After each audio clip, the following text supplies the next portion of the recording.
네, 안녕하세요. 국어선생 장희순 채널의 장희순 선생님입니다. 저는 대치반포에서 13년간 수능국어 학원을 운영하고 있어요. 21년부터는 시대인재 재정 소속으로 대치동 활동도 겸하고 있습니다. 지금은 유튜브, 인스타에 집중해서 국어 크리에이터로서 이렇게 활동을 하고 있어요. 오늘은 3, 4등급 학생들의 최대 관문인 어려운 문학 문제를 어떻게 하면 우리가 다 맞추는가에 대해서 말씀을 나눠보려고 영상을 켰어요. 선생님, 문학은 지문 내용은 알겠는데 왜 자꾸 문제 틀리고 시간도 걸리는지 모르겠어요. 자, 이 질문 현장에서 국어 3, 4등급이 나한테 진짜 많이 하는 질문이거든. 3, 4등급 학생들은 애초에 독서는 일단 엄두를 안 내. 본인이 알아. 문학이라도 어떻게 해보려고 도전은 하는데 독서는 좀 엄두를 못 낸다니까. 근데 이게 또 생각만큼 잘 안 되는 거야, 문학이. 정말 답답한 상황인 거야. 지문은 뭔가 촉촉하게 감상한 것 같은데 선지만 보면 이게 뭔 말인지도 모르겠고 내가 이런 걸 읽었나 싶기도 하죠. 그러다 보니까 EBS 문학 연계가 높다는 얘기를 듣고 EBS를 엄청 파기 시작해. 딱 지금 시즌에. 그걸 또 이제 인강이나 학원들 하이에나처럼 달려 들어갔고 막 5, 6시간짜리 강의 찍어갖고 막 팔기 시작하는 거야, 니들한테. 그럼 이제 3, 4등급들은 막 침 흘리면서 앉아갖고 이러서 강의 보고 있는 거지. 딱 그냥 정해서 말해주면은 요즘 문학 문제가 어려운 이유가 지문에서 감상이 막 어렵거나 지문 자체가 어렵지가 않아, 생각보다. 선지에서의 논리 판단이 정말 더 큰 비중을 두고 있기 때문이야. 지문 감상에 포인트를 두는 기존 인강들이 실전에서 잘 안 먹히는 이유라고 볼 수 있어. 다른 재밌는 얘기를 내가 하나 하자면은, 내가 서울대 동문이나 직접 이제 보는 학생들을 보면은 걔가 책 읽기를 좋아하든 말든 공통적인 특징이 하나 있거든. 나도 이제 서울대잖아. 나도 올해 책 안 봤어요. 이 사람들의 공통점이 문장을 읽으면서 의심을 존나 해. 이게 책을 많이 읽는 거랑 관련이 1도 없거든. 그냥 문장 하나를 읽을 때 본인이 명확하게 읽은가, 이게 맞는가 아닌가를, 글 쓰니까 글을 잘 썼는가까지 막 끊임없이 의심하는 거야.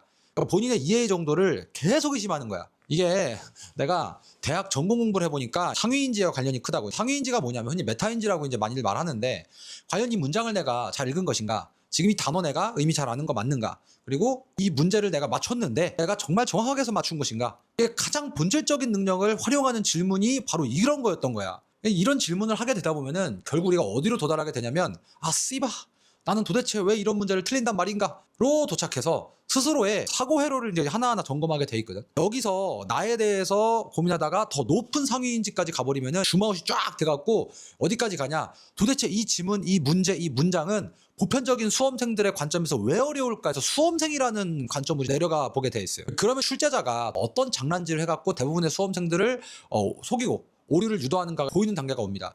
그렇게 되면은 이제 지문의 어려운 패턴, 어려운 어휘력, 그리고 요즘 문학 트렌드인 선지에서의 논리 오류까지 이제 막 보이게 되는 거야. 이게 지금 이 영상 맨 앞에서 얘기했던 요즘 문학이 그냥 지문 감상이 아니라 EBS 연계빨이 아니라 선택지의 논리 오류를 가지고 정확하게 타겟팅을 해야 되는 그 이유거든. 이처럼 결국 오답 해결의 관점이 너희들이 지금 좋아하는 그 기출문제 분석이나 뭐 EBS 지문에 있는 게 아니라 내 자신이 어떤 오류를 갖고 있고 그리고 그 어떤 걸 잡아야만 하는가라는 쪽으로 결국 가게 돼 있는 거야. 그래야만 국어가 늘거든. 정말 이거는 국어 성적이 갑자기 막 오른 친구들, 학생들 모두가 하나같이 공감할 거야. 내가 오늘도 너희들을 위해서 내 강의 중에서 상위인지적 문학 공부를 위한 접근을 가능하게 하는 그런 강의 부분을 따왔어요.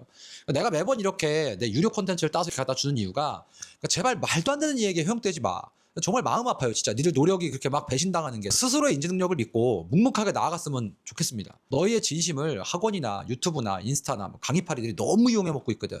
내가 매번 가져오는 영상 꼭 참고해서 너희들의 아름다운 미래에 도움이 되었으면 좋겠습니다. 내 영상 막 이때까지 찍은 게 얼마나 많겠냐. 다 뒤져가면서 니도 도움될 만한 것만 고르고 골라온 거야. 그리고 여기까지 내가 말한 내용 요약한 거 좀 이해하기 힘들 수도 있으니까 핸드아웃한 파일을 더보기 댓글에다 남겨줄 테니까 받아서 꼭 한 번 더 복습해 보시고, 또 혹시나 내 수업에 관심 있는 친구들은 고정 댓글에 같이 링크도 걸었으니까 내 사이트나 이런 거 구경해도 됩니다. 3, 4등급은 다른 짓 하지 말고 일단 문학부터 파세요. 그러면은 정말 1등급까지 갈 수 있어요. 자, 이제 내가 진짜 정성스럽게 골라온 강의 보러 가고, 필기할 친구들은요 필기 준비해갖고 꼼꼼하게 봤으면 좋겠습니다. 필요한 거는 댓글로 남겨주세요. 우리는 다음 영상에서 또 만나요. 안녕. 이 문제는 왜 어려웠을까라는 관점으로 접근해야 실력이 늘어. 그냥 풀고 아싸 맞았다 이게 아니라 풀고 틀렸어? 왜 틀렸지? 왜 답이지? 이거는 안 늘어요. 그렇게 해갖고 이때까지 국어 공부해갖고 안 올랐잖아, 맞지? 출제자가 될 수 있어야 돼요. 출제자의 관점으로 보는 게 아니라 여러분들이 출제자가 돼야 돼요. 출제자랑 포커 게임을 할 수 있어야 돼요. 문제를 풀면서 이 새끼를 봐라, 또 이랬네, 이게 보여야 된다는 거야. 알겠죠? 그래야 문학이 늘어요. 자, 우리가 문학을 공부하실 때 소설이랑 그리고 시가 어떤 것들이 나를 어렵게 만드는가라는 거 요거를 좀 우리가 알아야죠. 서술 방식이 어려운 거랑 그리고 대화 방식이 어려운 거랑 마지막에 이제 스토리 자체, 구성 자체가 어려워지는 경우 이렇게 세 가지 케이스가 있어요. 이거 중에서 나를 힘들게 만드는 것들이 사람마다 달라. 우리 소설의 3요소를 우리가 주제 구성 문체라고 그러죠. 이 중에서 출제를 할 때 자, 주제를 어떨 때 주제가 나오면 어렵습니까? 라고 하는데 주제가 안 나오면 어려운 거예요. 그 주제는 별 필요가 없어. 주제는 나오면 개꿀이야 우리한테 그냥. 왜냐면 주인공한테 프레임을 씌울 수 있으니까 인물들한테. 주제는 요즘에 없단 말이야 그냥. 쌤 같은 경우는 동그라미와 세모를 쓰는데 이게 이제 어떤 의미냐면은 동그라미가 이제 피정의양이고요.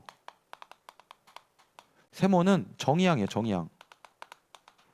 의순이는 그 의사를 싫어했다. 그 의사는 정말 나쁜 놈이었다. 이러면 의사를 정의 내리면 안 되고 누굴 정의 내려야 돼? 의순이를 정의 내려야죠. 그럼 우리의 물음표 포인트는 의사한테 가는 게 아니라 의순이는 왜 얘를 K라고 생각하지? 라고 얘를 궁금해하셔야 되는 거예요. 이게 인문지문도 그렇죠. 인문지문도 뭐 아리스토텔레스는 뭐를 뭐라고 했다. 그러면은 뭐를 정의 내리는 게 아니라 아리스토텔레스는 왜 이거 이렇게 정의했지? 이렇게 들어가는 거죠. 그래서 여러분들이 요거를 좀 잘 보시면 좋겠습니다. 그래서 항상 동그라미와 세모는 내가 뭐 긍정부정인 이런 걸 하는 게 아니야. 그게 아니라 나는 그냥 딱 내 스스로한테 신호를 주려고 하는 거야. 나는 지금 누구를 정의 내리면서 이 문장을 읽을 것인가라는 거를 내 스스로한테 주지시키기 위한 하나의 메타인지적 표현입니다. 알겠어요? 그래서 대화 같은 경우는 일단은 가장 우리한테 짜증나는 건 발화가 긴 겁니다. 긴 발화. 왜 이게 어렵냐면은 자, 왜 어려운지가 중요해요. 그냥 어려운 게 아니라 왜 어려운지가 중요해. 이 긴 발화가 어려운 이유는 뭐다? 내가 이 저 발화의 발화 주체를 까먹기 때문에 그렇다라는 거예요. 그냥 정보에만 자꾸 집중해서 읽는 거야. 중요한 거는 이거 긴 발화가 들어갔다. 이거 편지가 들어갔다는 안 중요합니다.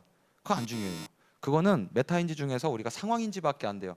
우리 메타인지는 항상 대응인지가 들어가야 돼. 상황만 인지하는 게 이제 암기식 주입식 교육 방식인 거고 내가 이 상황에 맞게끔 이렇게 대응해야지라는 거를 자연스럽게 결정할 수 있게 가는 게 이제 메타인지예요. 그 수많은 옵션 중에서 결정하는 게 대부분의 선생님들이 이제 이렇게 해라. 내가 알려주는 대로 해라 이렇게 얘기하시거든요. 근데 중요한 게 우리 뇌가 그렇지가 않아. 우리 뇌는 항상 명분이 필요해요. 그래서 납득을 해야 돼요. 사람들이 실질적으로 불이 나잖아요. 그러면은 소화기 교육을 제대로 안 받은 사람은요 실제 실험을 했는데 물을 뜨러가지 소화기를 끄려고를 안 해. 왜? 직관적으로 뜨거운 건 차가운 걸로 막아야 된다라는 그런 관념 때문에. 근데 소화기 안에 있는 그 가루가 실질적으로 어떤 작용을 통해서 불을 끄는지를 이해하고 납득한 사람은요 물로 절대 안 가고 바로 소화기부터 찾아요. 확실하니까 그게. 요것만 납득되면 그 다음부터는 머리에 이것만 남아. 왜? 이거는 무의식으로 들어가거든. 이게 수학이야. 공식만 외워갖고 수학 못하죠? 이 공식을 왜 쓰는지 유도 과정이랑 이런 거 다 알아야 적당히 딱 이때쯤 이 공식 써야 돼. 딱 튀어나온단 말이죠. 그래가지고 여러분들이 똑같아요. 국어도 납득하셔야 돼요. 그 원리를. 알겠죠? 결국 서술은 주어 잡기 게임이다. 주어만 잘 잡으시면 우리가 정의항과 피정의항을 잘 나눌 수 있기 때문에 잘 읽어갈 수 있어요. 결국 글 읽기는 주어 잡기 게임이다.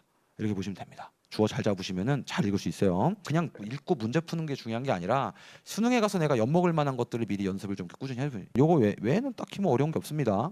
이 정도.